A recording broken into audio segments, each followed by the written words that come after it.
Só começa a gravar. Sei, Agora às tá vezes gravando. pode ser que eu fale Agora começou a gravar. em cima de alguém. Tá gravando? Show. Pra Agora mim tá. a minha internet é um pouquinho devagar, entendeu? Minha internet é meu computador. Mas enfim, vamos lá. A gente vai começar, vai ser nossa primeira aula de história geral, né? Então vão ser eu e a professora Patrícia. Então vou me apresentar. Eu sou Gilberto, para quem ainda não me conhece, né?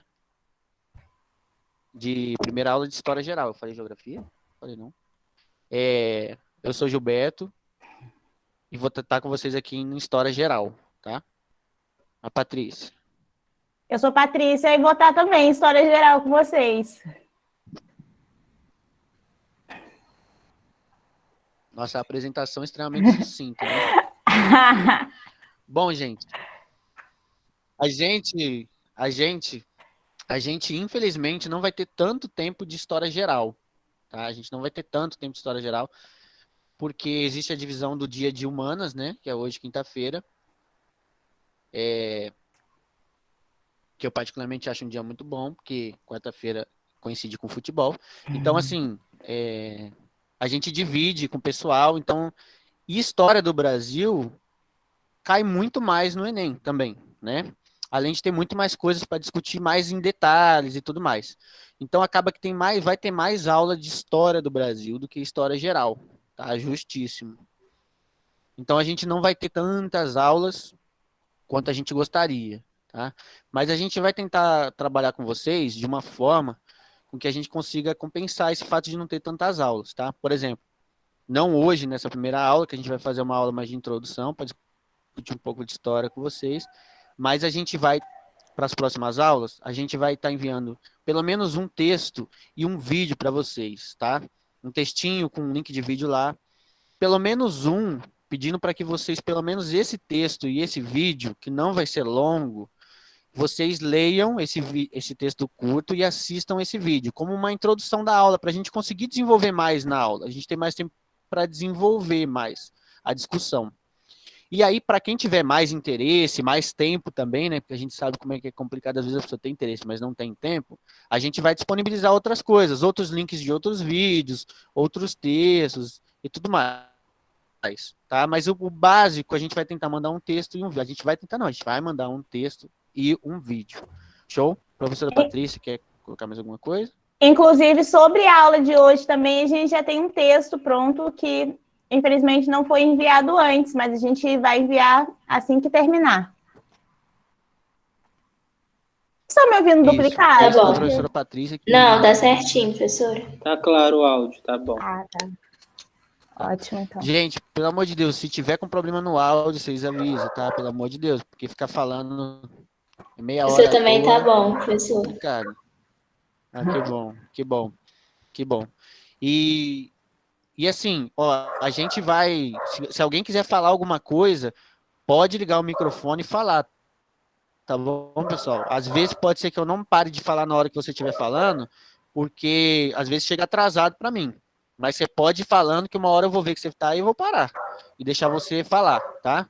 Porque às vezes eu não dou conta muito de prestar atenção no chat e na minha mente e no que eu tô vendo, entendeu? Eu tenho essa dificuldade um pouco. Então, qualquer coisa vocês podem falar, tá? À vontade. Então, vamos pelo seguinte. Ah, outra questão importante para falar com vocês. Primeiro aqui, quem, além do Marcos, que eu sei, quem mais aqui gosta muito de história? Mas muito mesmo. Eu. Ninguém, Eu. pelo amor de Deus. Eu gosto também. Eu Dois, ó. gosto muito. A Eduarda, Josilene, Eu gosto. Iago, João Vitor. Ai, ó, tô feliz agora. Notícia. Acho que principalmente a parte das Que isso, guerras. gente? Ah, todo A parte mundo da gosta guerra, dessa. então é a história humana inteira, porque é só guerra para lascar e para lenhar. Ó, licenciatura Ó, em desde que História, inventaram a isso aí. propriedade privada é só guerra, tá? Basicamente. Ó, é muita gente, gente. Ó, não vai ganhar nota não, tá? Parece, ó, todo mundo gosta de história, que isso, nunca vi. Vamos Que bom. comemorar. Que bom, que bom. A gente fica muito feliz. E aí, só que assim, se alguém gostar muito, mas muito mesmo de história antiga e Idade Média, a gente tem uma notícia meio ruim aqui. Porque é o seguinte, por conta dessa questão do tempo, como a gente falou, né, que a gente não vai ter muito tempo, coisa e tal, a gente vai começar a trabalhar, não hoje, inclusive, hoje a gente vai fazer uma discussão mais sobre a história enquanto ciência, enquanto disciplina, e a gente vai fazer essa discussão da história. Mas na próxima aula a gente vai começar, vamos dizer assim, a falar sobre conteúdo no Renascimento, tá? A gente vai começar no Renascimento. Por conta mesmo dessa questão do tempo, tá? Mas as questões ligadas à antiguidade e também à Idade Média, elas vão aparecer, tá? Que elas aparecem naturalmente, tá?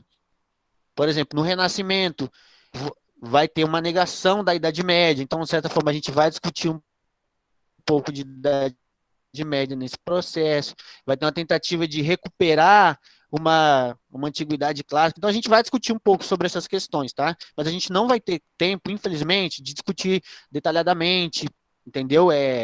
Olha, acha meio chata a antiguidade? Não, é maneira, a antiguidade é maneira. Mas a gente não vai ter tempo para discutir cada povo, então, infelizmente, a gente achou melhor não entrar e entrar no Renascimento, beleza? Bom, então Beleza, a gente vai ok. introduzir na... Beleza? Então... Gente, vamos entrar então no... A professora Patrícia vai nos introduzir aí no que a gente vai fazer de discussão hoje com vocês. Posso botar o slide de uma vez ou você... Pode colocar. Vou espelhar minha Aí, tela, só um segundo. Paulo Gustavo prefere guerras e revoluções. Esse aí é... Você gosta de ver fogo no parquinho, né?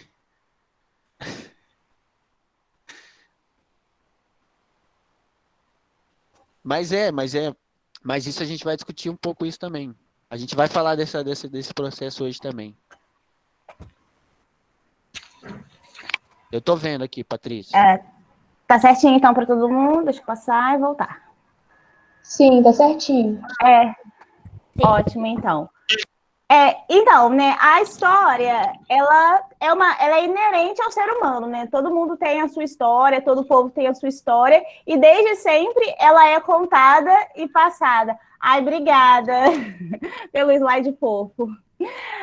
E ela é contada e passada pelas pessoas, de pessoa em pessoa. Mas enquanto ciência, ela começa a ser padronizada a partir do século XIX, né? Que a gente tem aí o século da razão, um século onde a ciência foi muito valorizada, né? Coisa que a gente não vê hoje em dia, né? A gente está vendo aí a ciência cada vez mais valorizada, mas no século XIX a gente teve essa exaltação da ciência. Com essa exaltação da ciência, a história, como um estudo, ela decidiu não ficar para trás, né? Então, a gente tem aí o Augusto Comte, ele percebeu na Europa uma certa indisciplina. Então, ele criou uma teoria para poder organizar a sociedade, né? Uma teoria que buscava estudar e organizar a sociedade, que é a teoria positivista. E as ideias de Comte, elas não ficaram restritas à sociologia, que foi a ciência que ele criou. As outras ciências também buscaram se padronizar, e a história não ficou por trás disso.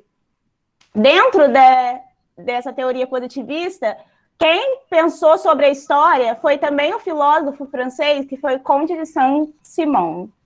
Ele é o teorizador positivista que criou a corrente positivista da história, que foi a corrente que transformou a história numa ciência. E como ela transformou a história numa ciência? Ela padronizou.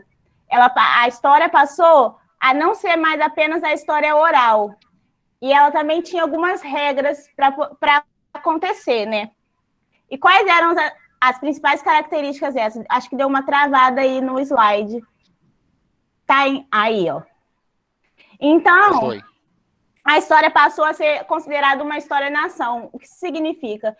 Era uma história que valorizava muito o nacionalismo, né, os heróis nacionais. Ela foi criada para poder despertar nas pessoas esse sentimento, né, de nacionalidade, para melhorar a condição do país, porque quanto mais acreditava-se, né, que quanto mais nacionalistas fossem as pessoas, melhor o país se daria, né? Então, a história positivista ela tem essa característica de ser uma história da nação, né?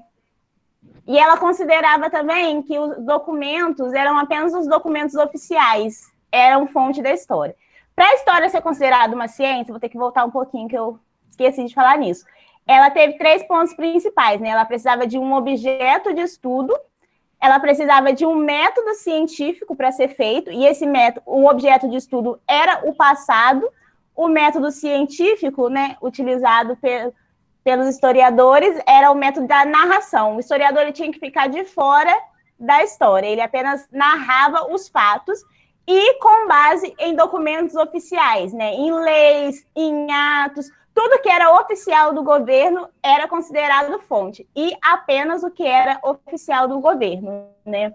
Mas, entre também, mesmo que a história tenha se restringido muito durante esse período de história positivista, a gente teve muitas coisas importantes, como, por exemplo, a preservação dos documentos históricos, né? Se hoje a gente pode estudar a história, é porque os positivistas preservaram, né, e transcreveram muitos documentos, né?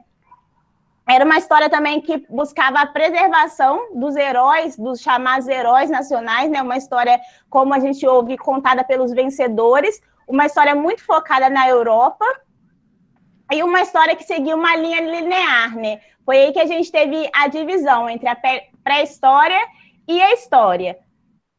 Aí aqui eu estou passando no computador, mas o slide está no celular. Aí os positivistas, eles criaram uma linha do tempo, né? Onde a gente tem ali a pré-história, a Idade Antiga, que vai, né, de 4.000 a.C. até depois de Cristo, 466, com a queda de Roma. E aí a gente tem o começo da Idade Média, que vai até a queda de Constantinopla, onde começa a Idade Moderna, que termina com a Revolução Francesa, onde começa a Idade Contemporânea, que seria a idade que estamos vivendo hoje em dia. Porém...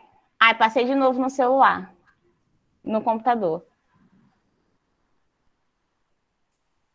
Porém, a sociedade, ela foi se transformando.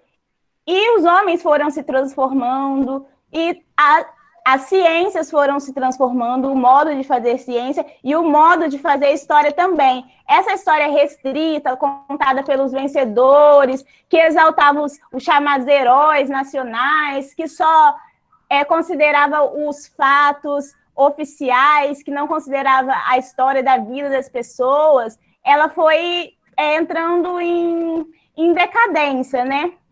E foi em 1929 que a gente tem a criação da Escola dos Análises. A gente tem também várias correntes historiográficas, né? Mas a gente resolveu destacar essas duas porque a gente tem um rompimento, um início e um rompimento. Com os positivistas, a gente tem o início da história como ciência de fato. Com os análises, a gente tem uma pluralização da história, né? Aí, posso passar a bola para você, Gilberto, agora? Pode. Aqui eu botei duas... continuar também, vai que vai. Eu botei 2 imagens dos fundadores da Escola dos Análises, né? Que é Mark Bloch. Eu imagino que algumas pessoas já devem ter ouvido falar dele, porque ele é muito importante, né? Para a história em geral. E a gente tem Febvre. Eu não sei muito bem pronunciar o nome dele, nunca aprendi. Fiz 4 anos de faculdade e não aprendi, mas é Febvre, que são os fundadores da Escola dos Análises. A Escola dos Análises, inicialmente, era uma revista historiográfica que buscava contar a história das pessoas, a história da vida cotidiana, sair dessa exaltação da nação e contar a história de fato, do jeito que a gente entende hoje, que a gente pode ter a história de qualquer coisa que você imaginar. Você fala, eu não gosto de história. Mas como não gosta? Você não gosta de futebol? Então, a gente tem a história do futebol. Você não gosta de novela? A gente tem a história das novelas. Você gosta de qualquer coisa que você gostar, você vai poder estudar sobre isso, você vai encontrar um conteúdo sobre isso na história. E foi justamente isso que a Escola dos Análises buscou trazer para a história, né? Para que ela também fosse popularizada, o que funcionou muito bem, inclusive.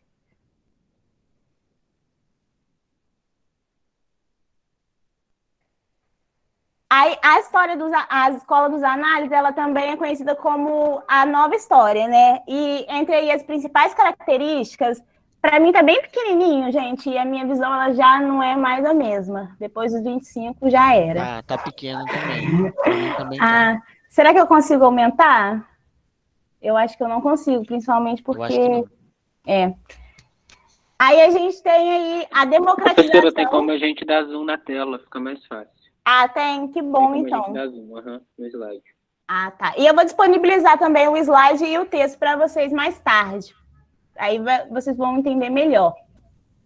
Que a gente tem, e entre as principais características da Escola dos Análises ou da Nova História, a gente tem a democratização, né, do estudo da história, como eu disse, né, que passou de uma história que estudava os heróis para uma história que estuda qualquer coisa que você puder imaginar, né, a vida das pessoas, tudo aquilo que você pode imaginar, certeza que vai ter um historiador que já estudou isso e escreveu um texto muito interessante sobre, né. E a gente também tem a história em 3 tempos, o tempo eventual, conjuntural e estrutural. É uma coisa que a gente sempre analisa, né? Quando a gente está falando de nova história, a gente analisa a conjuntura, a estrutura e o tempo, né? O tempo e o espaço onde aquele fato que a gente está analisando ocorre. Porque, diferente da história positivista, que só narra um fato de fora, o historiador, dentro da nova história, ele problematiza. A gente tem aqui a história problema. Ele problematiza, ele pega um fato e ele exprime também a opinião dele sobre aquele fato, ele contextualiza o tempo e o espaço onde aquilo estava acontecendo, por que estava acontecendo, né? A gente tem dentro da nova história a história do cotidiano e do homem comum, como eu já falei. A gente tem novas fontes e, principalmente, uma multidisciplinaridade, né? Que é a ideia de juntar a história e outras ciências, né? Para poder fazer essa análise, principalmente a sociologia e a filosofia, eu destacaria aqui. E também a antropologia, né? A ideia dos análises era essa, era trazer a história dos homens, das pessoas, a história do cotidiano, e trazer também as outras ciências para dentro da história, para que a gente pudesse pluralizar as ideias, né? Aí eu botei aqui no final quase que um desafio, assim, uma ideia para a gente ver se ficou assim mais entendível, né? Aí vocês podem falar ou vocês podem digitar aí para a gente pensar a diferença, né, entre história positivista e a história e a nova história, né? A Escola dos Análises. Vamos lá? Eu acho que eu falei bastante sobre isso, né? Tá, achei que você ia fazer alguma pergunta. Então, a pergunta era justamente se vocês conseguem identificar, sabe, essa diferença entre a história positivista e a nova Deixa história. eu fazer uma... Patrícia, posso fazer uma provocação? Não, desculpa. Quem quer falar? Pode falar. Acho que é tu mesmo, Gilberto. Então, se você puder voltar para o slide, o slide da linha do tempo.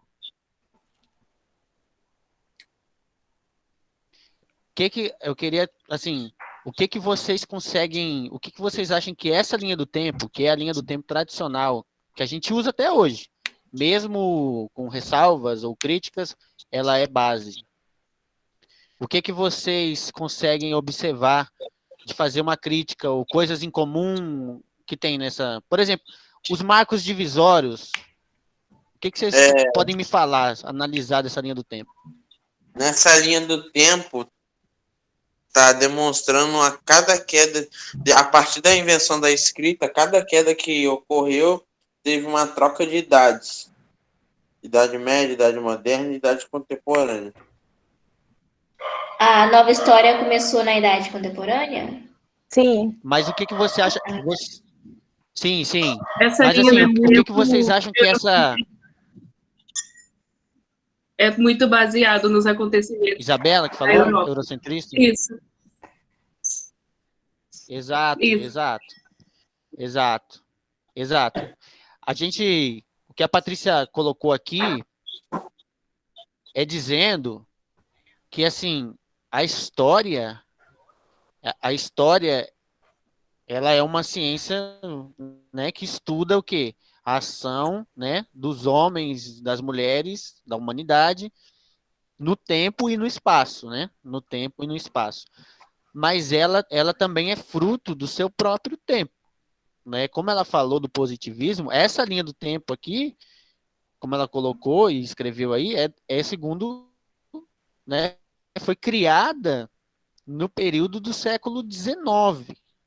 Século XIX é aquele período que a gente estuda na escola e que a gente vai estudar aqui também, vai sobre isso, que a gente chama de imperialismo, né? Então, assim, nessa linha do tempo, a gente consegue analisar muito sobre a sociedade que criou essa linha do tempo, né? Primeira coisa que a gente pode ver, primeiro, isso a Patrícia já falou, que é o quê? A noção de linear, que é uma história linear. É como se fosse uma marcha para o futuro na evolução, no sentido de evolução, de que a evolução é uma constante melhora, tá? Inclusive o Darwin nunca falou que a evolução ele nem usou a palavra evolução no primeiro livro dele, depois que colocaram teoria da evolução. Eu não lembro agora qual que era, tá, gente? Também não sou professor de biologia também não, mas ele usou outra palavra justamente para não ter esse sentido de melhora, que essa mudança não necessariamente é uma melhora. Só que essa ideia aqui daí é uma ideia de melhora, é uma ideia linear. E essa não é uma ideia que é compartilhada pelo mundo inteiro. Por exemplo, a história da China, que é uma história milenar, eles têm uma visão de história, historicamente falando assim, né, circular, tá? Que você tinha as grandes dinastias, e aquelas dinastias um dia iam cair, iam surgir outras dinastias que um dia iam cair. Então, assim, essa é a história. O Império Romano, por exemplo, ele achava que era até o fim do mundo, ao infinito e além. O capitalismo também acha que ele é até o final da vida. Mas se Deus quiser, Sabe? vai Ao cair. infinito e além também. Então, essa é uma noção. Não, ele não tem sustentação, né? Ou a gente acaba com ele, ou ele acaba com a gente. Mas, É. enfim. A questão que é uma visão, extremamente o quê? Linear, tá? É uma visão linear.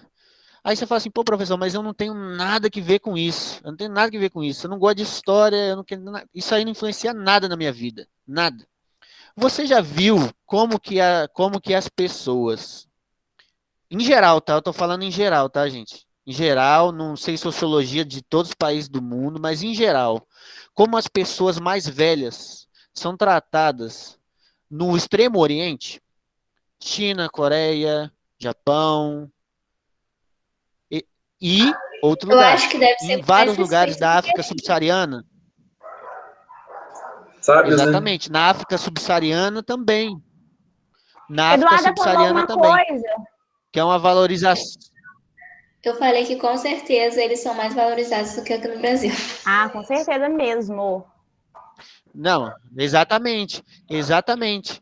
Aqui no Brasil, assim, morreu quem tinha que morrer, né? Morreu quem estava velho. Então, assim, isso tem a ver, isso tem relação, né? Na África, a mesma coisa. Porque você tem uma valorização do seu antepassado, tá? Não sei se alguém segue, mas tem o Rodrigo França, ele fez uma viagem a Gana, tem lá no procurar Rodrigo França, ele foi do Big Brother, mas ele é muito mais do que um ex-Big Brother. Mas ele fez uma viagem a Gana, as pessoas cumprimentam, elas se abaixam para cumprimentar a pessoa mais velha em Gana. Mas isso não é mais velho, só idoso, não. É tipo assim, eu para uma pessoa que é 15 anos mais velha que eu. Ou seja, eu para uma pessoa de 30 anos. Né? Então, isso tem a ver, essa visão de história tem a ver, porque a visão de história do Ocidente é uma visão de velho. Você gosta de história, você mexe com coisa velha. Você gosta de coisa velha. E o que é velho? O que é velho é ruim. Velho está ligado a uma coisa ruim. É uma palavra ruim, velho. Até antigo. Antigo é menos pior, né? Antigo é menos pior. Mas também não é uma coisa boa. Então, assim, quando a gente coloca isso, a gente vê que essa visão de história tem muito a ver com aquela sociedade que criou isso. E é a sociedade que criou isso, gente, a gente precisa entender. Porque é a sociedade que criou a gente. O Ocidente, o que a gente chama de mundo ocidental, foram esses caras aí que criaram. Eu digo esses caras assim, essa sociedade, foi dessa sociedade aí, né, do positivismo, da Revolução Industrial, das teorias racialistas, né, eugenistas, esse mundo que criou o Ocidente. A gente, Brasil, inserido dentro do Ocidente, mesmo que a gente seja a periferia do Ocidente, a gente está inserido nesse discurso. E aí eu vou colocar uma coisinha lá. Gente, antes da escrita chama o quê? Pré-história. O que é pré-história? É antes da história. Então significa que antes da escrita não existe história. O que isso quer dizer?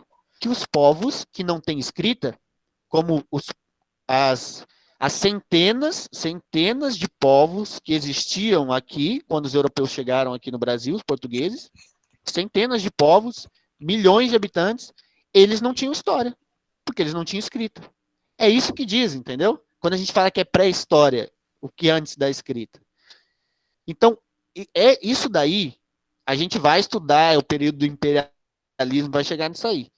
Mas essa visão de história que a gente traz pra gente hoje, até na nossa vida, tá? Muita gente se decepciona na própria vida pessoal, achando que a sua vida vai ser assim. Quando começar a melhorar, vai melhorar e melhorando, melhorando até o fim. Gente, não é assim não. A gente vai, tem hora quedas e baixos, né? Você vai e volta, não é uma... A nossa visão é essa, de evolução. A própria palavra evolução a gente usa como melhora. É só aquilo, só subida. Então isso tem muito a ver com a sociedade que criou isso aí. Que era a sociedade que estava, como a Patrícia colocou, era uma sociedade que estava o quê? Valorizando a ciência, tudo era evolução, ciência, técnica, né? Enfim, já falei um bocado. Aí eu quero que vocês falem também, como a Patrícia colocou aí, a provocação que a Patrícia fez para vocês.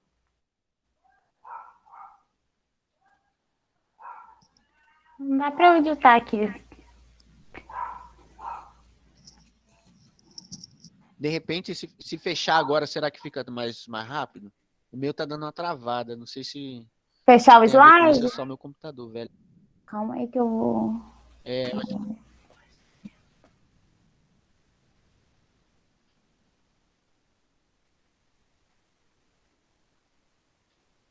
Bora, fechou? Fechou. A Patrícia fez uma provocação para vocês, eu até vou pegar esse gancho para fazer o seguinte. O que era importante, o que vocês acham que não era importante e o que era importante para os positivistas, no sentido de história, para eles? Vendo tudo que a Patrícia falou, essa história linear aí, esses marcos. Eu acho que a diferença, igual ela tinha dito, é do ponto de vista das histórias, né? No positivismo, o ponto de vista da história era um ponto de vista mais heróico e não tratava de todas as pessoas. E na nova história é algo mais cotidiano de todas as outras pessoas. Isso. É isso. O positivismo buscava muito a enaltação do próprio país, né? A França, que é um país que valorizou muito a história, onde surgiu a Escola dos Análises, onde a história se tornou muito popular durante esse período em que a revista existiu, é um país que até hoje valoriza muito a sua história, né?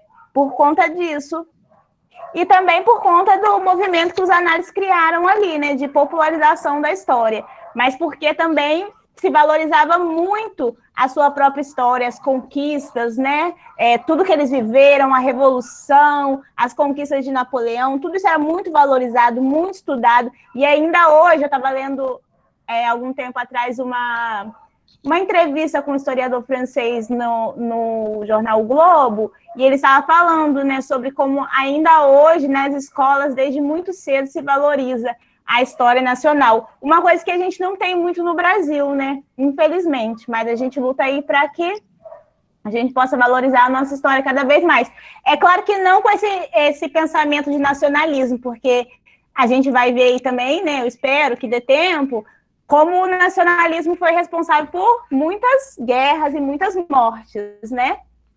Mas ele tem também a parte importante, porque um povo ele só continua sendo um povo se ele entende de onde ele veio, por que ele está ali e aonde ele quer chegar, né? Onde ele esteve e aonde ele quer chegar. Verdade, a cultura indígena é realmente muito pouco valorizada, muito pouco, esquecem que os indígenas são, assim, a base da nossa sociedade, mas a gente luta para o fim disso, né? Bem apagada, e isso tem a ver com uma coisa. Isso que a Patrícia falou é para a gente entender. Por que vocês estão falando pela divisão de história? É porque a gente entender história, como eu falei, vou repetir, vou ser chato, tem a ver com pensamento, e mais do que o pensamento, é a necessidade daquela época, tá? É a necessidade daquela época. Porque a época que vai que vai surgir essa ideia, ela é uma época que as nações estão se formando, tá? As nações estão se formando. A Itália, por exemplo, era uma coxa de retalho, eram várias pequenas nações, sabe? E para você justificar aquilo, que aquilo é uma nação, você precisa criar uma história. Por que e isso tem a ver com a gente, tá? O que a gente aqui tem a ver com o pessoal no Pará?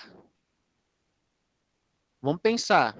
Isso aqui, ó. Isso aqui agora falando da gente, vamos pensar que a gente está na independência do Brasil, tá? Porque Brasil, a gente estuda Brasil colônia. É anacronismo. Anacronismo é extremamente importante a gente entender o que é no contexto da história. Que é você julgar uma época, por exemplo, sobre os valores de hoje em dia, tá? Você analisar uma época com os valores de outra época. Normalmente a gente usa da nossa época, né? Então a gente chama de Brasil colônia, não existia Brasil, gente. Era América Portuguesa, né? Era América Portuguesa. Então vamos pensar assim, quando eles foram fazer a independência do Brasil, foi uma independência feita por cima, né? Para inclusive evitar uma coisa, algum movimento mais que viesse com mais participação popular também. Mas vamos imaginar, cara, o Brasil era um território gigante e você tinha que dar uma unidade para isso aí, cara. Você tinha que dar uma unidade, você tinha que dizer qual o sentido. Qual o sentido de falar que a gente é um país, que a gente é uma nação? Não tinha sentido, porque vários lugares não tinham nada a ver com o outro, tá? O pessoal do Pará, por exemplo, que eu usei o exemplo do Pará, eles não queriam continuar, sabe por quê? Porque para eles chegarem no Rio de Janeiro, era muito mais difícil do que eles chegarem em Portugal, eles chegavam muito mais rápido em Portugal. Então, falando comercialmente, falando economicamente para eles, ia ser muito mais vantajoso continuar com Portugal. Tá? Falar a verdade, o Brasil só é o Brasil enquanto território por conta da escravidão, que foi o que as elites se uniram e falaram assim, mas se você dividir, você sozinho vai ter que lutar contra as pessoas que querem acabar com a escravidão. Então foi o que uniu para virar o Brasil. Falando de uma forma bem grosseira e básica.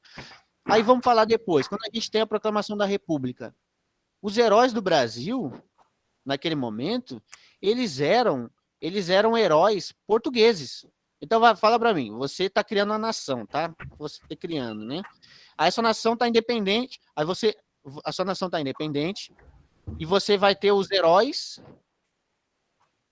Desculpa, você tem uma república independente e os seus heróis vão ser todos portugueses.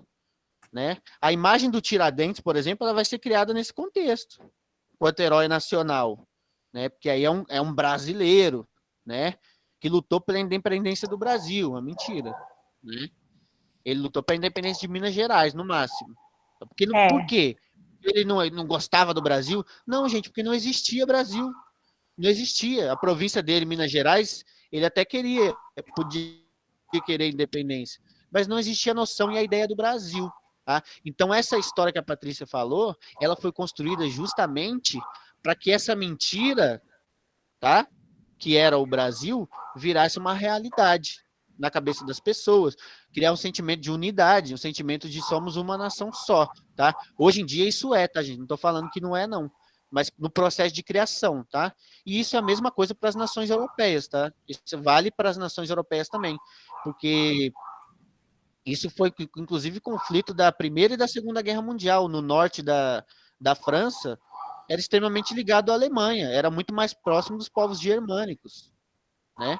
Então, eles tinham que fazer essa unidade também lá, criar essa história, né? Então, é fruto desse período, tá? Era uma necessidade do período, essa história valorizando a nação, os grandes heróis, né? As grandes batalhas, né? E os marcos fundadores, como a Isabela, se não me engano, falou, são todos focados, obviamente, dentro da Europa. O que importa para eles é a Europa.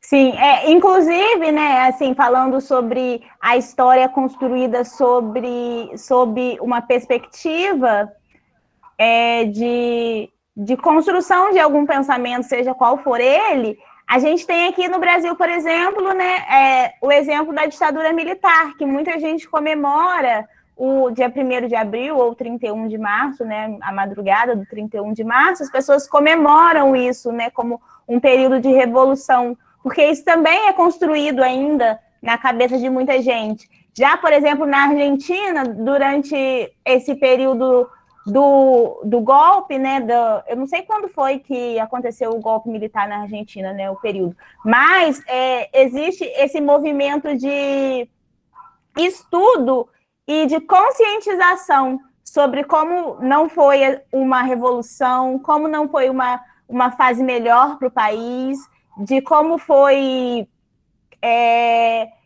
um momento obscuro, né? Agora, no Brasil, existe uma certa valorização dessa revolução. Eu chamando de revolução, gente, me perdoa, que isso. Mas eles tratam... Tá gravado. Corta! Mas eles veem isso como uma revolução, enquanto a Argentina busca esse período... nesse período, gente, ai meu Deus, que vergonha, eu não vou esquecer disso nunca. Não, para com isso. A Argentina, ela busca, né, trazer essa conscientização. Isso aí, os períodos de uma história única, né? É por isso que é importante também o debate, né, historiográfico. Ainda existem loucos no Brasil, não teve ditador. Nossa, existe. Inclusive, esses dias eu discuti com um cara, gente, aqui em Barra Mansa, vou cortar um pouquinho aqui. Aqui em Barra Mansa tem uns Ubers que eles passam de ponto em ponto, falando para a pessoa, você vai para tal bairro, daí eles cobram R$5. Aí eu peguei um Uber desse, né, um dia que eu estava vindo do centro, o cara estava num Uno, fazendo isso porque estava desempregado e estava lá pedindo a volta da ditadura, apoiando Bolsonaro, batendo palmo, fiquei revoltada, tá? E o povo lá, e eu brigando com ele dentro do carro, e o povo só olhando, falando, eu não discuto política. Não, mas a gente tem que discutir política sim, tem que discutir história. Aí a mulher falou, eu não sei nada. Eu falei, pois eu fiz história, estudei ciência política, eu vou falar aqui e vocês vão ouvir. Fiquei lá brigando, porque esse pensamento... gente, eu brigo, tá? Eu brigo com meu pai, eu brigo com a minha mãe. Minha mãe não, mas eu brigo com qualquer um que vem falar de ditadura pra mim. Mas eu acho que a gente tem que desconstruir esse pensamento, porque as pessoas acham que porque não chegou até elas certas coisas, né? Porque foi escondida, porque ficou embaixo dos panos, não existiu. Mas existiu, e existiu aqui do nosso lado, existiu aqui no quartel, existiu ali em Volta Redonda, inclusive tem um livro de um projeto, né, de historiadores do Brasil inteiro que estuda a ditadura em pequenos, assim, mais no interior, né? E tem um livro de historiadores da UF que fala... Nossa Senhora, tem que ser doida mesmo para apoiar, tá? O AI-5, meu Deus do céu. Mas a gente teve, sim, essa ditadura, como eu estava falando, e tem um livro, esse livro está lá em Seropédica, onde eu fiz faculdade, e faz 2 anos que eu não volto para buscar, mas eu vou buscar só para poder trazer para vocês, que fala sobre a ditadura aqui no interior, e sobre como ela não foi mais branda. É por isso que a gente tem sempre que é possível, a gente tem que trazer esse assunto à tona e discutir, porque se a gente não agir, a gente não sabe onde a gente vai parar, porque a gente está numa situação muito difícil aqui no país.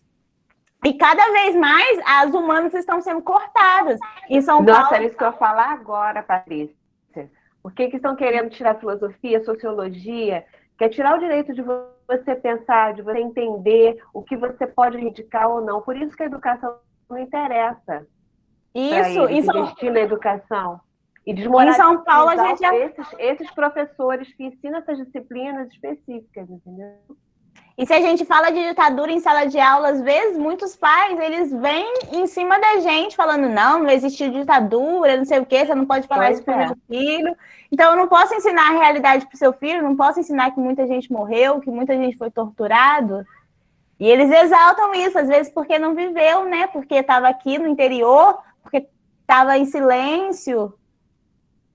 Muitas vezes também pela questão, né, da economia, na época, que era um pouco mais estabilizada, vamos dizer assim, que as pessoas tinham mais uma condição, né, financeira um pouco melhor, então eles acreditam, né, que isso tudo foi a ditadura que deu para eles.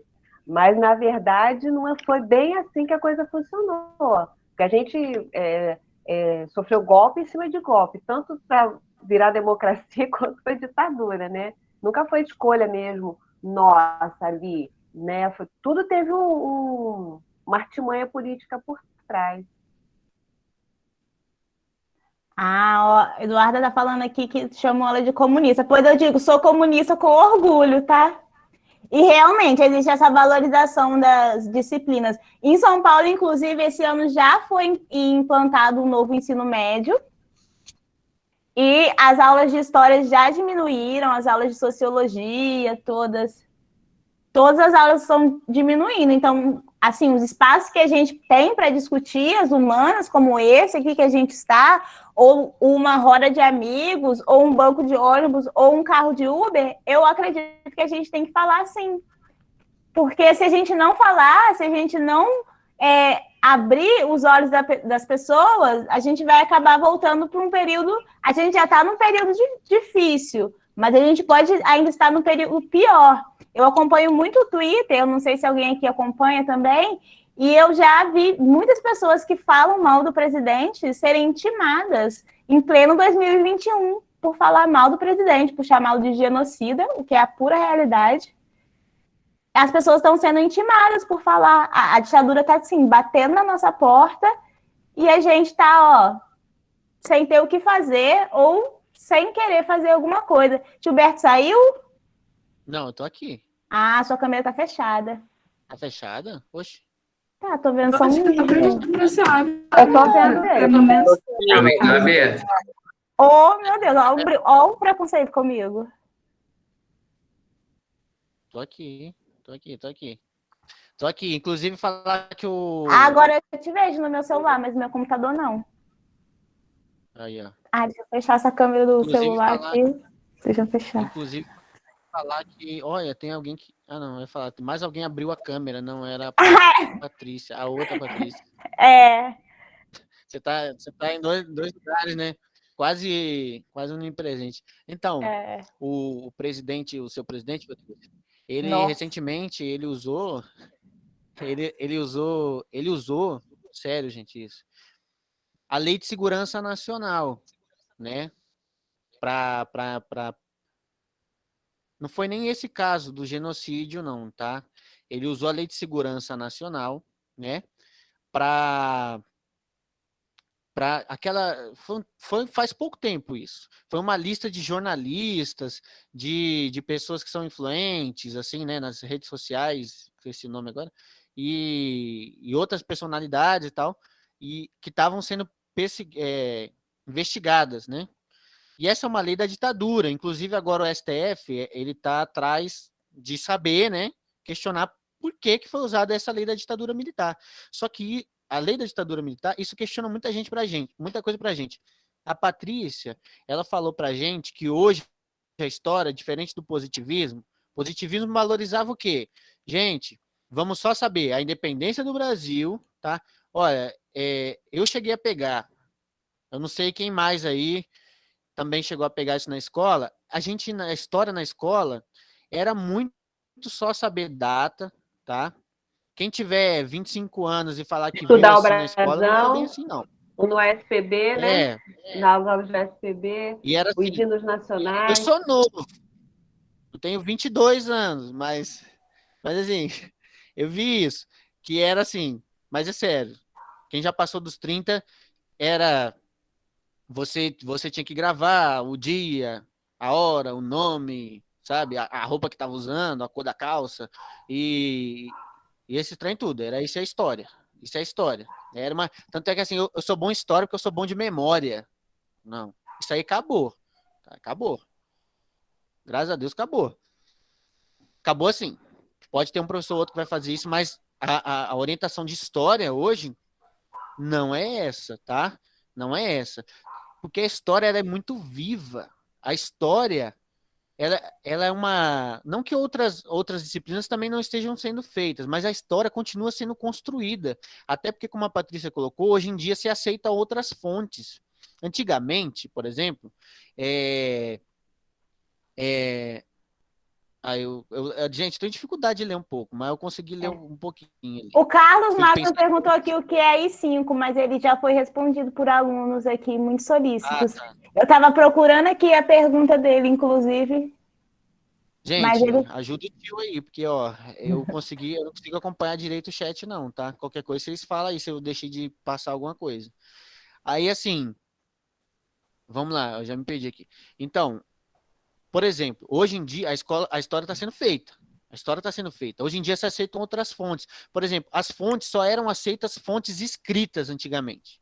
E aí que é um problema, por exemplo, vamos estudar Quilombo dos Palmares.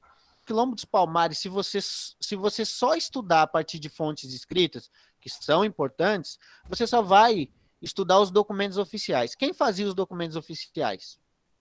Quem estava no poder, que era quem estava combatendo o Quilombo dos Palmares. Então você só vai ter uma visão, né, de quem estava combatendo o Quilombo dos Palmares, né? Hoje em dia se utilizam essas fontes, sim, utilizam. O professor rasgou tudo e jogou fora, queimou, não, como a Patrícia falou, isso preservou, essa visão preservou esses documentos, que é importante. E é importante porque hoje você usa esses documentos criticamente. Você usa criticamente, porque você sabe quem escreveu, você sabe o interesse de quem está escrevendo. Por exemplo, hoje existe uma discussão de, por exemplo, assim, a proclamação da República, existe uma discussão que ela foi, na verdade, no Brasil, ela foi um golpe. Ela foi um golpe. Para a gente falar rapidamente, é diferente de um golpe e revolução. Para a gente falar que 64 foi um golpe, para dialogar com o que a Patrícia falou. Uma revolução é quando você tem uma transformação radical da sociedade, né? Através de uma tomada de poder, né? De uma mudança de poder, através de uma parcela da população que não estava no poder, não era parte do poder, tá? Eles não eram parte do poder. E agora eles entraram no poder. Eles modificaram essa estrutura de poder político, pelo menos poder político, tá? Porque existe outro tipo de revolução no caso também, como a Revolução Industrial, outras coisas. Mas vamos falar de política, né? O golpe de 64 não alterou, porque foi o próprio exército, que era uma parte do poder, tirando outra parte do poder. Não entrou ninguém novo no poder. Não teve alguma camada social nova que entrou no poder. A proclamação da República no Brasil, ela foi orquestrada pela cúpula do exército, com apoio de grandes fazendeiros também. Não mudou a estrutura social do Brasil, por exemplo, né?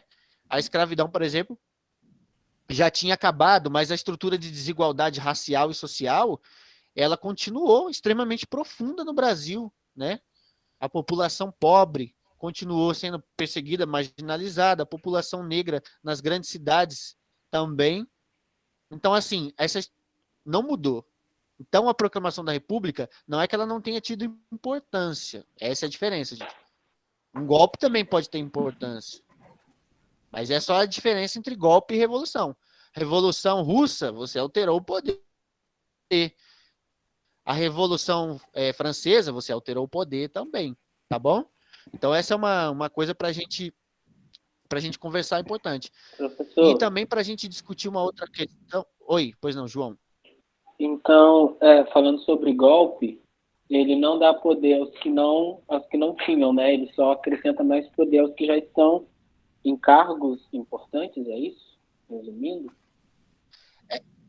Vamos dizer assim, cargos normalmente também envolve, mas pode tirar alguém do poder, entendeu? Pode tirar algum setor do poder, mas é normalmente uma briga entre gente que já está no poder, entre gente que já está no poder do Estado, né? Então o exército faz parte do Estado, né? Por exemplo, recentemente vocês estão vendo essa discussão que teve um ministro que saiu da Defesa, falando que ele quer preservar o exército como o patrimônio do Estado brasileiro, porque o exército ele é do Estado brasileiro, não é do governo, porque o governo muda. O Estado brasileiro tem o exército como uma parte importante de defesa nacional, tá? Então, o exército é parte do poder.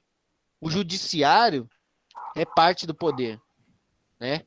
E você tem também uma classe, vamos dizer assim, não gosto de usar classe, porque classe para mim é mais social, mas você tem uma elite política, né? Uma elite política que também faz parte do poder, né? O golpe de 64, por exemplo, ele tirou gente do poder. Tirou. Mas ele não tirou, ele foi uma parte do poder que tomou o poder para ficar com o poder mais concentrado neles. Entendeu? Supremo, né? Mas não mexeu na estrutura social, nem econômica. Porque pode ter outro tipo de revolução. A gente não vai falar de antiguidade aqui, de pré-história, por exemplo, mas, poxa, uma das maiores revoluções que teve na humanidade foi o que chamou de revolução agrícola ou de revolução do Neolítico, que foi quando a humanidade começou a praticar agricultura. E aí eu vou entrar numa coisa que a Patrícia falou, que é o quê? Que hoje se analisa a história, né, através de curta duração, né, média duração, longa duração, e tem uma discussão sobre questão que é muito mais que longa duração. Por exemplo, teve uma coisa que foi construída ali. Quando a gente era a humanidade, né, a gente era nômade, né, as mulheres, elas tinham um papel fundamental na sociedade. Não estou falando que hoje não tem, mas vou explicar para vocês. Na organização social, tá? Na organização social. Por quê? Na divisão de trabalho que existia, uma divisão de gênero, né, sexual, de trabalho, era o homem caçava e a mulher cuidava da agricultura, né? Só que isso já é mais do que provado, tá? E aí entra, ó, como as coisas vão se casando também. A interdisciplinaridade, que a Patrícia falou, que é o estudo da história, para fazer análise em fóssil achado e tudo mais, e estrutura e tudo mais. A gente sabe que a alimentação desses nossos antepassados lá atrás, eles se alimentavam 70%, ou entre 70% e 80% do quê? Da coleta de raiz, de fruta, de vegetal. Ou seja, quem alimentava, quem botava o pão na mesa, como tem um monte de macho que fala, era a mulher. Sabe por quê? A gente conhece uma frase que a nossa avó dizia: um dia da caça, outro do caçador. Então você não vai conseguir caçar sempre. Você não vai conseguir caçar sempre. Então, a estrutura social, Era essa. E aí a gente entra na arqueologia, que já descobriram, por exemplo, a maioria das... Ai, peraí, gente. Coisa que foi enterrada junto com as pessoas, tipo uma coisa que parecia ser uma coisa religiosa, tá? Desse momento da história humana, elas eram imagens femininas. Isso tem a ver o quê, gente? Porque a mulher era o centro da sociedade. E não só no sentido de parir e de gerar um filho e tal, mas é porque ela alimentava a humanidade, tá? Tanto é que se você for procurar quem são as deusas da agricultura na antiguidade, você pode pegar no Egito, você pode pegar na Grécia, você pode pegar Mesopotâmia, você vai ver que a maioria delas, quase todas, são femininas. Elas são femininas. Porque a mulher, como estava na agricultura, ela que observou esse processo de uma semente, caiu aqui, olha o que aconteceu com essa semente. É uma observação de centenas de anos, milênios de anos. Só que aí, quando se cria propriedade privada, como se começa a fazer agricultura e o pastoreio, agora a gente vai criar bicho e vai ter a agricultura aqui. Vai se fechar uma propriedade privada e quem sabe plantar? Vai ser a mulher que vai ficar ali. E o homem vai sair para caçar e agora fazer uma coisa nova. É mais que caçar, ele vai comercializar, porque vai ter excedente. Vai ter excedente. Aí, ó. Falando da deusa grega da agricultura. Vai ter excedente. Então a mulher, a primeira cadeia da mulher vai ser a própria casa dela. Então essa estrutura patriarcal que a gente tem, olha como é que está lá longe. Olha como é que está lá longe. E eu pergunto para vocês, na estrutura aqui, quem for estudar e observar, na estrutura dos povos indígenas aqui do Brasil, existe diferenciação social entre o homem e a mulher? Você pode ter um cacique, homem, no poder ali político, vamos dizer assim, mas você não tem uma diferenciação como a gente tem na sociedade ocidental, por exemplo. Você não tem, né? E você tem outras sociedades africanas que são matriarcais, mas a origem está ali. Então a revolução, ela pode ser esse tipo de revolução que não é necessariamente uma revolução de tomada de poder como a gente está acostumado, né? Pode ser uma revolução de um acontecimento, que foi um acontecimento que demorou muito tempo, né? Que foi essa revolução agrícola, que é aprender a agricultura, que vai alterar a estrutura da sociedade. A mesma coisa a revolução industrial, tá, gente? Porque se a gente está aqui agoniado, pô, o professor está falando há 10 minutos, não estou aguentando mais ouvir a voz dele. A nossa noção de tempo, cara, hoje, ela tem a ver com a revolução industrial, meu filho. Porque o caboclo, antigamente, ele para viajar, para ir visitar a avó dele, ele viajava um mês.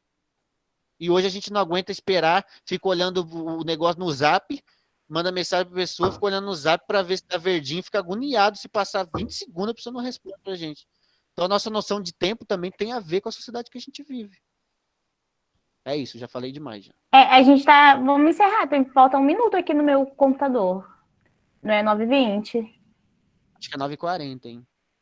Ah, é até 9h40? Ah, então a gente tem...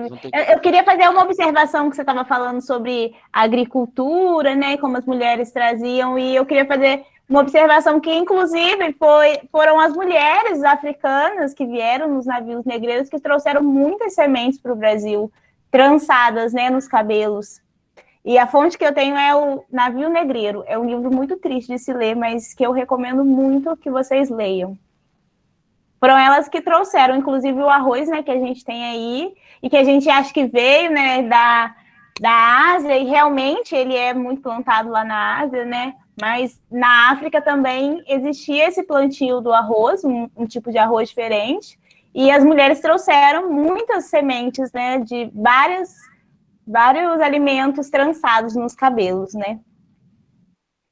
Porque elas são mais espertas mesmo. Brincadeira, hein, gente? Aquela brincadeira séria, né?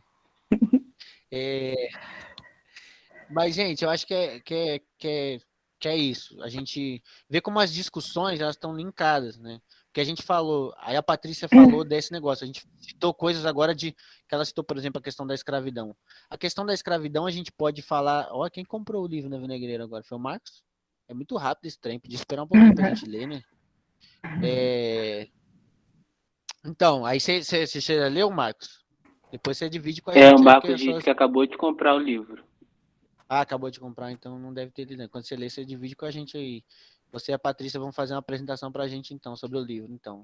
Eu li 3 vezes, porque o meu professor me reprovou, porque tinha birra de mim.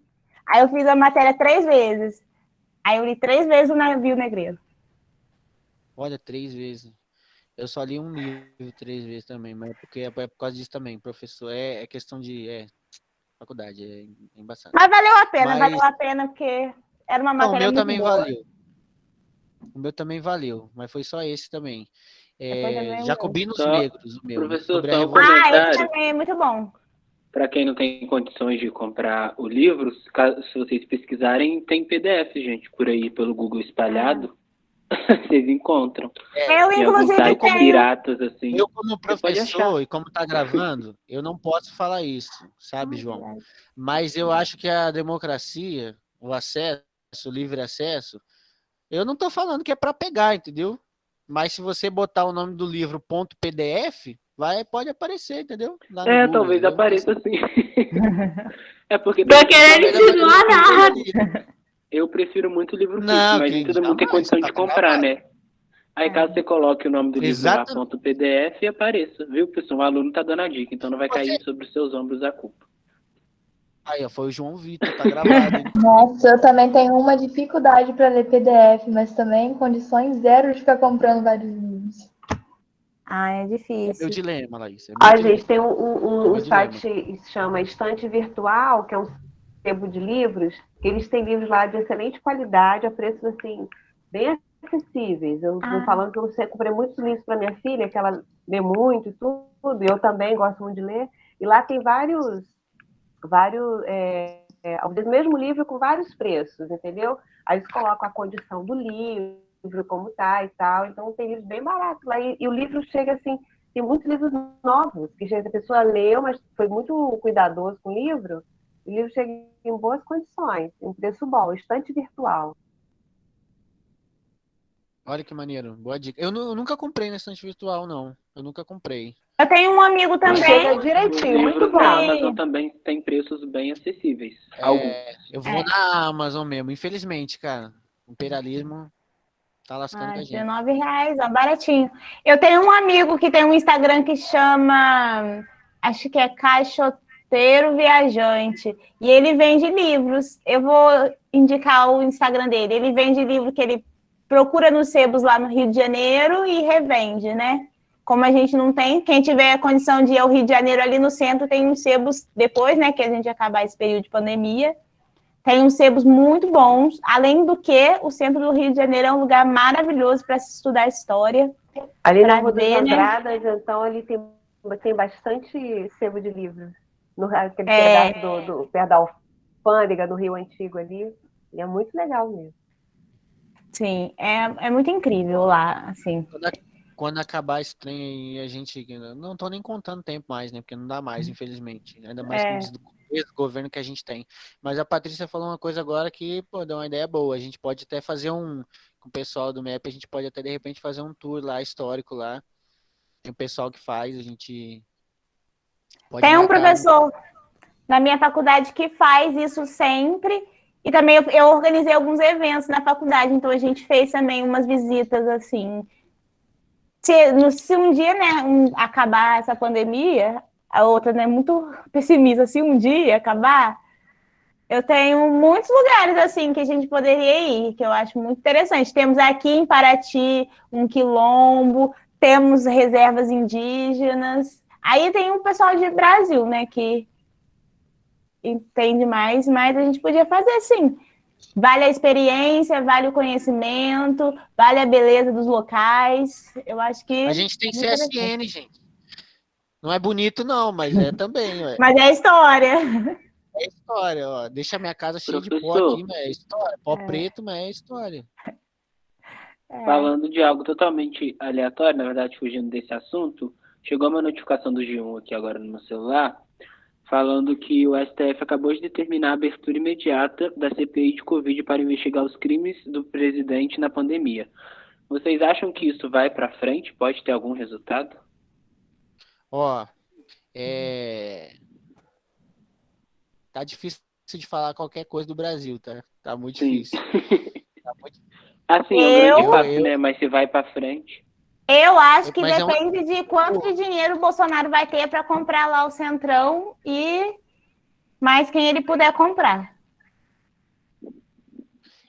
Mas eu assim, eu tenho uma opinião, tá, gente? Pelo amor de Deus, acho que eu não vou nem dar ela aqui, até porque tá gravando. No final da aula eu paro de gravar e dou minha opinião. Se vocês Ai, gente, eu quiserem. esqueço que tá gravando toda hora, gente. Se eu for presa. Não, para. É do MEP, gente. Vai ficar com o pessoal do MEP. Mas, ó, a gente tá falando que é interessante a gente observar que a gente falou de ditadura, por exemplo, né? A gente tem uma série de questões que são permanências, né? Por exemplo, a gente falou de uma questão né, antiga, dessa estrutura de patriarcado, que é uma história muito antiga, né? A gente falou de escravidão, que também é uma história de longa duração no Brasil, né? Porque as estruturas raciais, a desigualdade racial no Brasil, ela está extremamente fincada na questão de... Inclusive, tem uma observação interessante, né? O Brasil foi o último país da América a abolir a escravidão. E é o primeiro a liberar a compra de vacina privada, né? Isso tem relação. Essas coisas têm relação, né, com a estrutura do país, né? Então, assim, essas coisas têm a ver com a estrutura que o país tem, que tem tudo a ver com a questão da história do país, né? A escravidão está extremamente ligada a todos os períodos da história do Brasil. Todos. Pode estar mais ou menos em um, mas está em todos. Todos. Como eu falei, o próprio Brasil existia. O Brasil, enquanto país, você com esse tamanho todo, esse país continental, ele está completamente ligado à escravidão, né? As elites escravistas quererem manter a escravidão, né? Fizeram essa unidade para tentar manter a escravidão, né? Diante do momento político ali que a América e o mundo estava vivendo, né? Aqui do lado a gente teve alguns anos antes da independência do Brasil, a gente teve uma revolução, que foi a Revolução Haitiana, que foi uma revolução de trabalhadores escravizados, né? Que tomaram o poder, enfim, e fizeram a segunda independência da América, né? O primeiro país a abolir a escravidão na América foi pela mão de uma revolução de trabalhadores negros que eram escravizados. Então, assim, isso tem relação, entendeu? Tem relação com esse temor de acontecer lá o que acontecia aqui. E nos documentos você até acha esse medo, entendeu? Nominal, entendeu? E a gente pode ir menos longe, a gente pode ir na ditadura. Por exemplo, assim, a ditadura, essa lei de segurança nacional que o Bolsonaro usou, e como o Bolsonaro usou essa lei de segurança nacional, ela tem a ver com o seguinte: a ditadura, ela fez com que se criasse uma visão no meio militar de que o inimigo está dentro do país. Porque o exército é para combater o inimigo externo, defender a soberania nacional, tá? E essa visão, gente, ela tem tudo a ver com o funcionamento das polícias do Brasil hoje, por exemplo, tá? O inimigo vendo a população como inimiga. Isso tem tudo a ver com a ditadura. E aí no Brasil você ainda inclui no combo a questão racial vindo da escravidão. Então, assim, essa é a situação. Tá ligado? Então, você tem nessa situação da polícia hoje, o Brasil ser a polícia que mais mata, que mais morre também, tem tudo a ver com a ditadura, a média, né? A média duração e a longa duração com a questão da escravidão também, né? A gente mandaram 2, 3 coisas, eu não consegui ler. A gente tá batendo um papo aqui. Olha lá. Fala aí, bate o papo aí então, vai. Não é que a gente tá falando aqui, o Marcos falou que na CCM tem escravidão, os funcionários, aí eu falei que aqui no Brasil ainda há, né, que a gente não precisa nem ir muito longe. Eu estava me referindo especialmente ao caso recente de uma mulher, né, eu acho que todo mundo ficou sabendo, eu me esqueci o nome dela agora, mas que era escravizada por um professor da da Universidade de Pato de Minas, eu acho. que não sei se vocês ficaram sabendo, eu imaginei que muita gente soubesse, que era uma mulher que foi pedir emprego na casa dele quando era jovem, e aí eles empregaram essa mulher, assim, desde os 14, 15 anos, e ela estava lá agora aos 40 e poucos, ainda sendo escravizada, trabalhando, fizeram ela casar com um parente deles, esse parente morreu, e eles recebiam a pensão dela, né, que é uma pensão alta, e pagavam a faculdade Professora, é a Madá. Isso, Madalena. isso aí, João, muito obrigado, Madá. É muito bizarro, porque ela recebia essa pensão, pagava uma faculdade da filha com essa pensão e ela tinha que pedir sabonete para os vizinhos. Foi assim que foi descoberto o caso, porque ela estava pedindo sabonete para os vizinhos, ninguém entendia, né, como ela trabalhava e não tinha nada. Mas, ó, são muitos os casos. Eu tive contato com muita gente, né, assim, vocês que estão aqui, né, no pré-vestibular, eu aconselho, assim, sempre a buscar ir para outra cidade fazer faculdade, porque é muito interessante. A gente tem um contato. Eu fui para a Seropédica e lá eu tive contato com gente do Brasil inteiro. E aí eu tive contato com um amigo que é do Maranhão, do Estreito. E lá ele me contou também sobre também muitos casos que tem semelhante de escravidão e de trabalho análogo também à escravidão, né, de gente que recebe muito pouco, que trabalha só por comida. A gente não precisa ir muito longe para ver que isso não acabou, sabe?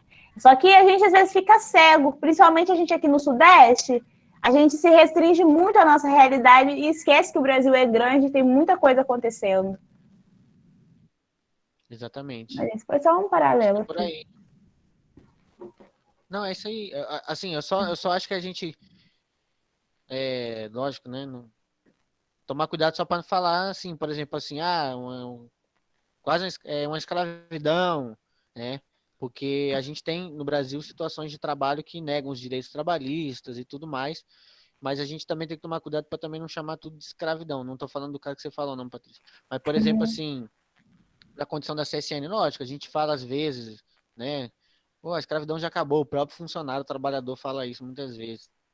Eu fiz a minha faculdade toda, durante a minha faculdade toda privada, né? Eu fiz trabalhando, e antes já trabalhava também, como garçom, né? E se alguém trabalha de garçom, aí eu tenho algum parente que trabalha de garçom, sabe que final de semana não existe, existe a tal da dobra, que de final de semana se trabalha de manhã e à noite. Quando a gente vai falar de revolução industrial, que a gente fala que as pessoas trabalhavam 16 horas por dia, no sábado era quase isso que eu trabalhava. Então, assim, mas assim, a gente tem situações extenuantes, umas piores que as outras, mas a escravidão a gente precisa deixar assim conceituada. O caso dessa mulher, obviamente, que era escravidão, né? E situação análoga à escravidão, realmente, que nem você falou do seu amigo do Maranhão, tem. Eu morei em Alagoas também, tem parentes da minha mãe, a família da minha mãe é toda de lá. Na cana de açúcar do Brasil hoje, você tem ainda pessoas que trabalham em situações análogas à escravidão. Ele trabalha num lugar onde não tem nada, que é uma plantação muito grande, no meio do nada, praticamente. E, e o único meio dele se alimentar, dele comprar as coisas, quem é dono do mercadinho é o cara que é o usineiro. Então ele tem que comprar ali. Então ele se endivida no mercadinho que é do chefe dele. Enfim, o salário dele vai ficando ali mesmo, entendeu? É uma forma dele não ter salário e ficar preso ali, que não pode sair dali também. Isso é uma situação análoga à escravidão, por exemplo. Sim. Enfim. Também tem um vídeo na internet que é uma matéria, eu acho que é do Globo Rural, que é sobre as quebradeiras de coco de Babaçu. Acho que é isso mesmo. Que elas ficam ali a vida inteira, mulheres, desde crianças até mulheres de 90 anos, quebrando o coco, que faz um azeite que é vendido caríssimo e elas recebem, assim, quase nada por esse trabalho, sabe? E esse azeite é vendido por um preço absurdo. São A Natura situações ou o que. Boticário faz isso também aqui no Brasil. Eu não lembro se é a Natura ou se é o Boticário agora. Agora os dois Faz isso são um, né? também.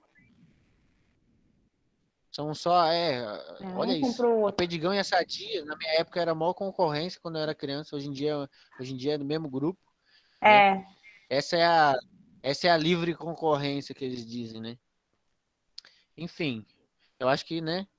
Falta 5 minutos. Eu acho que se alguém quiser falar mais alguma coisa, colocar mais alguma questão. Cri, cri. O papo foi bom. Foi rapidinho mesmo, né? Falo que quando a aula acaba rápido, quando dá a sensação de que a aula acabou rápido é porque foi boa. Ai, que bom, então. Ai, É minha gente, primeira aula desse tipo, eu tô muito feliz. que bom, que bom. Quem sabe na próxima a gente não consegue Parabéns, que então. vocês deixem Porque, nossa, deu aula Obrigada. mesmo. que vocês Você também, deixem professor. Obrigado, Josinene. As câmeras ligadas. Quem sabe a gente não consegue mais gente com as câmeras ligadas na próxima aula também. É, Isso é vamos bom. lá. Isso é bom. Mas vocês participaram. Isso também é bom, gente. Isso é importante. Eu fiquei lendo Assim que a aqui gente quase tudo. e se eu não ler, vocês me desculpem mesmo. Eu tento, juro que tento. Juro. Acho que é isso, né? Vamos É isso, né? só lembrar rapidinho, assim, pra gente terminar. Então, a gente tem a história positivista, né, que cientificizou, como dizia meu professor, a história, né, que padronizou a história. E a gente tem outras correntes sobre as quais a gente não falou. E a gente tem a escola dos análises que transformou a história no que a gente tem hoje, mais ou menos. Uma história plural, que busca estudar a vida das pessoas, a vida das coisas, o cotidiano, e que busca trazer outras disciplinas para a história, né? Que não busca esse isolamento, que não... Às vezes a gente ouve, né? Eu ouvia muito na faculdade que história é a única ciência humana de verdade, né? E isso é uma ideia que deve ser quebrada, porque isso não existe. E a história, a nova história, ela está justamente para isso, né? Para trazer as outras áreas do conhecimento, né, de humanas, e para mostrar que elas também são história, também são ciência. Gente, então uma pergunta. Então, na aula, como a gente falou com vocês, a gente vai começar no Renascimento, tá? E como a gente fez hoje, a gente pode dar umas viajadas aí, né? A nossa máquina do tempo é meio, né? Meio doidinha. Então ela vai que vai. Doidinha não, né? Ela é meio bagunçada. Então vamos fazer o seguinte: Renascimento, de tudo que a gente conversou hoje. Como a Patrícia falou, foram esses positivistas que criaram aquela linha do tempo. E a maioria das expressões que a gente chama da história. Por exemplo, Renascimento, Idade Média. Foram eles que criaram e colocaram para frente essa ideia, né? O que vocês acham antes? Vocês acham que renascimento tem a ver com alguma coisa disso que a palavra chamar de renascimento, o período pós-Idade Média, tem alguma coisa a ver com com uma visão, com um julgamento de valor sobre alguma coisa? Como é que eu não entendi a pergunta? Desculpa. Na próxima aula, a gente vai estudar o Renascimento, que é o chamado aquele período pós-Idade Média, né? De renascença comercial, cultural e tudo mais. Eu acho que tem a ver, porque ele foi um movimento científico também. O próprio nome, isso aí, Eduardo. Isso aí. Ali que começaria, né? Vocês acham que o nome tem alguma coisa a ver com isso? Será? O nome? Bom, qual esse nome aí, né? Eu acho que, tipo assim, essas Idade mudanças, Média né, das idades, né, da Idade Média e tal, acho que é como se tivesse uma cultura nascendo, outra cultura nascendo, outra, né, e vai, tipo assim, como se tivesse sempre surgindo mais uma, né, e acrescentando, eu acho, assim, questões culturais, política, arte, bom, não sei, acho que é isso. É isso aí. Eu vou jogar só um negócio para vocês refletirem, assim, para a gente começar na próxima aula discutindo o Renascimento, a gente fazer essa discussão também, tá? Para vocês refletirem. Como a gente viu, que a Patrícia falou, o positivismo, ele foi criado lá no século XIX, né? Então, essa linha de história aí que a gente conhece, tradicional, ela é do século XIX, que é da uma época imperialista, que é onde a Europa, ela se colocava como o quê? Como a superior ao mundo inteiro, né? A Europa superior ao mundo inteiro, tecnologicamente, culturalmente, economicamente, socialmente. Ela era o padrão do mundo na visão deles, tá? Na visão deles, eurocêntrica, como a Isabela tinha colocado lá no começo da aula também. Então, assim, quando eles vão fazer essa linha, eles têm que botar a história da Europa. Eles têm um período que vai contra tudo que eles falaram, porque eles falam que o importante, como a Patrícia frisou muito, é ciência. O importante é ciência, tecnologia. Eles vão pegar um período da Europa, e não é um período pequeno, é um período de 1000 anos, onde o mais importante daquela sociedade não era a ciência, era a religião.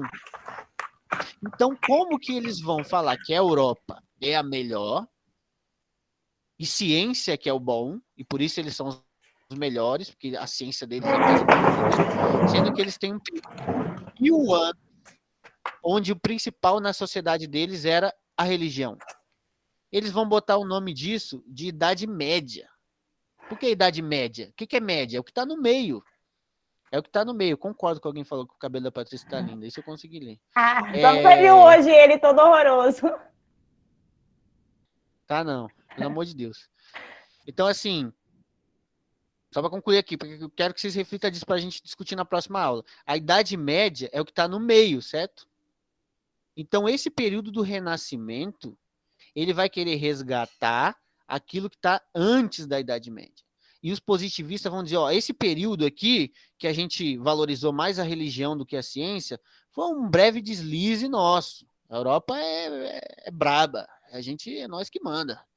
Então eles vão dizer que foi um deslize e foi uma idade que ficou no meio e vão chamar isso aí de Idade das Trevas, dizendo que não tinha nada de bom naquele momento. Foi um período, ó, que eles sabe lá o que aconteceu, Deus esqueceu eles, Deus não, porque eles vão valorizar mais a ciência, né? Mas enfim, então eles vão chamar isso, é um julgamento de valor. E o renascimento, como alguém colocou aí o ato de renascer, o movimento de renascer, que eu não consegui ler o nome, consegui ler só o que estava escrito, é a Europa renascendo para o que ela é, porque ela já era assim na Grécia, ela já era assim em Roma, tá? Então essa é a parada. Esses nomes que eles escolhem, como Idade Média, Renascimento, eles têm um julgamento de valor que tem a ver com a discussão de ciência que vai vir até depois, como as coisas estão linkadas. É só para vocês fazerem essa reflexão de como essas coisas estão linkadas. Nada é aleatório. Nenhum nome desse é aleatório. É tudo com julgamento.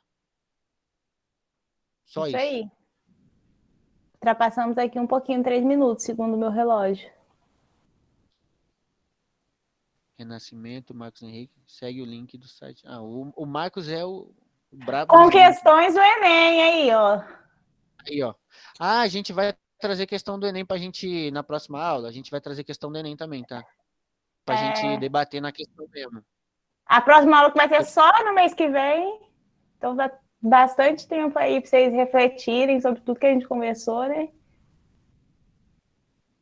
É isso aí, o Marcos é o cara. Gente, vocês querem colocar alguma coisa? Patrícia? Que a aula foi ótima? Ai, obrigada, gente. Estou tão feliz. Obrigado, gente. Muito bom mesmo.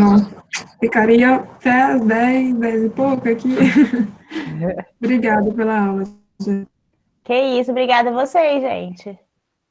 Gostei muito da aula, obrigada. Dá pra ir.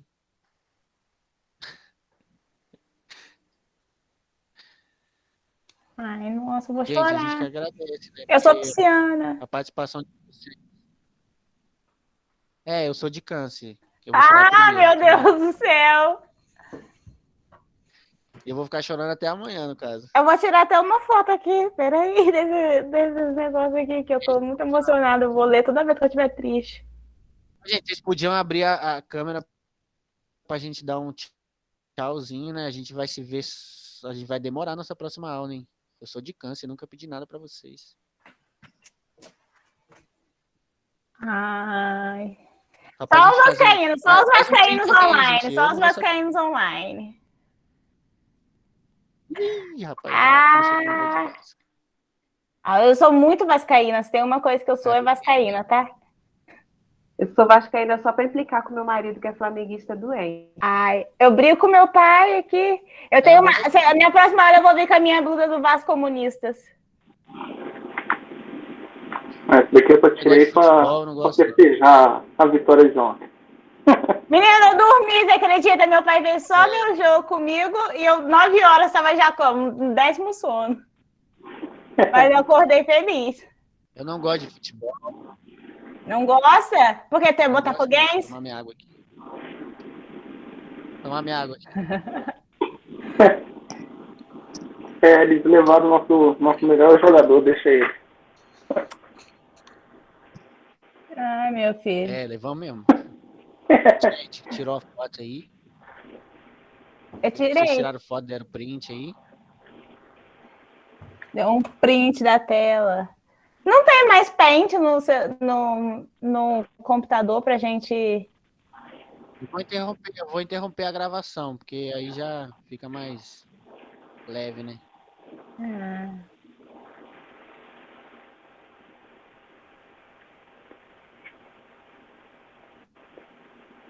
Gente, meu computador travou só para interromper a gravação.